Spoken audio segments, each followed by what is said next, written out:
Do you know if $35 million was expended? It is a lie.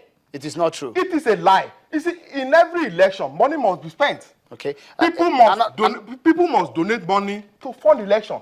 Governor Fayose's friends, associates, brothers, sisters, families, everybody, including his enemies, including artisans in Ekiti, donated money to his electoral campaign. I also donated money.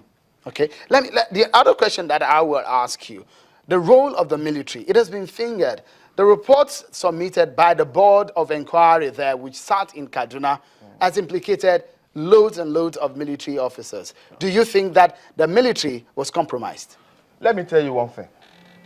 The military panel was set up to investigate the role of military officers in Ekiti, Osun, Akwa Ibom, Rivers, including presidential elections. Those who have been sanctioned, you and I, can you tell me categorically that they were sanctioned on the basis of their involvement in Ekiti? You don't even know whether the sanction was because of their involvement in Rivers.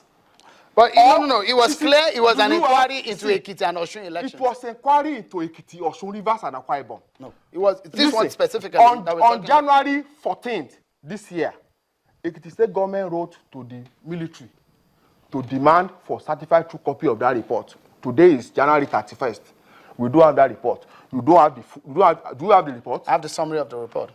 Did you have the full report? I don't have the full report, but I have the summary of the report. There's difference between summary of the report and the full report. But it's everywhere. But when the same way the summary that you're talking about, the press was briefed. I also watched the press briefing, my brother. They did not mention that those who were sanctioned on the basis of their involvement in Ekiti. All right, just a moment. Okay, just a moment, Mr. Lainka. Let's bring another person into this conversation. We have joining me on the telephone one of the people that's name was mentioned by Dr. Aluko. It's Mr. Ifeanyiba, a former candidate of the Labour Party in Anambra governorship election. Thank you so much, Mr. Oba, for joining us on this program. Tell me, your name was mentioned as being a man who gave us a large amount of money to $200 million, he said, Dr. Aluko. Yes. $200 million NNPC Towers. At NNPC Tower. Is March it true? 23rd. And the 23rd of March.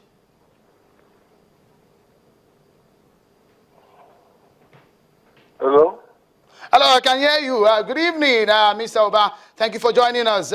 Is it true that you gave $200 million? Is it true? $2 million at the NNPC Towers on the 23rd of March, 2014, right?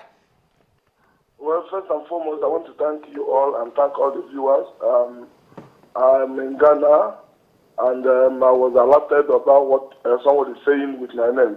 And I need to just first do one single thing by asking the person that said, Mr. Dr. Fayose, to reaffirm under this forum that it is indeed Dr. Patrick Ifeanyiba.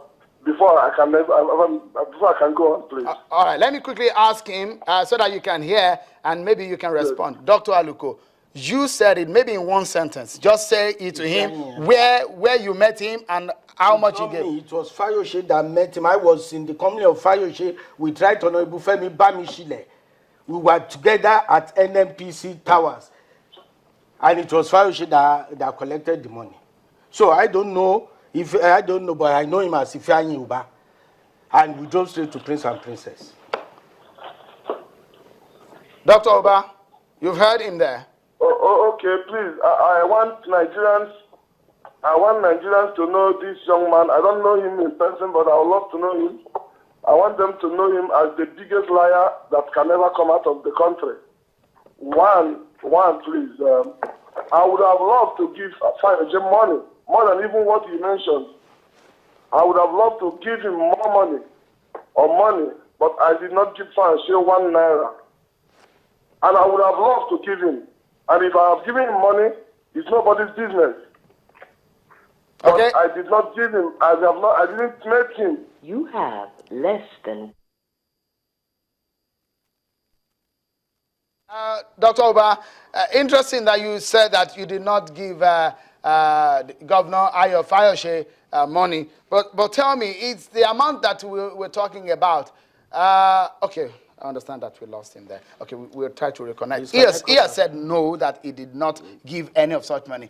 That's Dr. Ifeanyi. You can confirm from Right Honorable Femi Bamishile now, will the two of us be lying? I don't know. If he is if he is around, he should just call in and say whether it was true or not. We were three working together, so I don't want to go into issues like that. Okay. But I am telling you that is the truth. And you can confirm that again from that Right. So that money was used for primaries? Yes. Okay, interesting.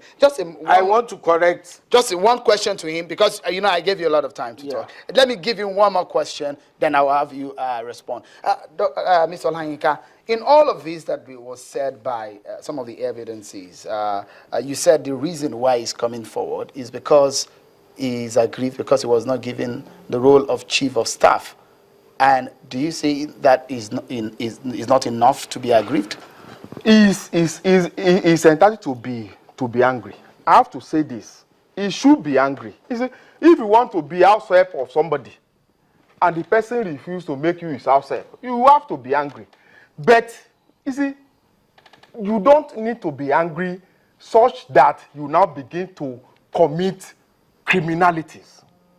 You don't need to be angry so that you now begin to waste your time. Because today, you have brought us here. Because when I was called to come here to come and discuss military panel report, I asked myself, why should I come here and discuss military panel report? Because what role will the military panel report play in an election that was held like 19 months ago? Every role, every process that should be passed through had been passed through. Tribunal, appeal court, Supreme Court. So you cannot go back. The matter has become, illegally, has become functions official. Okay, let me quickly ask you again. You saw Captain Sagiri Kohli there. He's back in the military. He has been reabsorbed into the military. The information that we have. And it was said that he was the one who recorded that audio, the purported audio that went viral.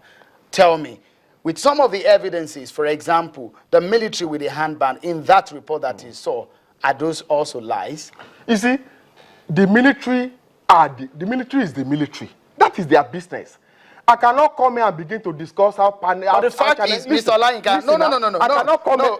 Let me finish. Okay. I cannot come here and discuss how channels TV will run its own affairs. We are talking about how the military was used. Captain whoever has been reabsorbed. That is their business. But as I'm talking to you, even the case of this election, the election of Ekiti, the military is not a party to the matter. The police is not a party to the matter. At the tribunal, appeal court, and Supreme Court level, the judgment of the Supreme Court, which is the final court, expunged the military. The military was a first respondent in the case, in the matter. The police was the fifth respondent. The Supreme Court said these people are not necessary parties in the case. And that independence is that the military and the police have never been part of the election matters. So how can I come here and be wasting my time and be discussing? It's Mr. Olanyika, you've not answered my question. The question is this, Mr. Olanyika, is the fact that the military was allegedly to be used in that election to manipulate the exercise. The military that they said... He described, just let me land with the question. He described some of the officers that were used at using the purple armband, which Dr. Aluko also affirmed. The military that they said... Is he also a lie? Listen, the military can decide to indict itself. No, is he also a lie, Mr. Olanyika? It is a lie. The military can decide to indict itself. That is their business. Even the report of the military is a lie. The military can also make report about itself. Listen, there was an election. There were observers, local and international. This is the report of the United States government on this election. And this is what they said. And U.S. Embassy and international observer assessed that the process was credible and efficient, and that the security forces collaborated effectively in providing a safe environment free of major incidents. This is what the United States government said. So, all right, that's the document there. This is the document from the United States. So, if the United States government applauded the military can, for its own political reasons, but for the political expedient of this time, decide to indict itself. That is their business.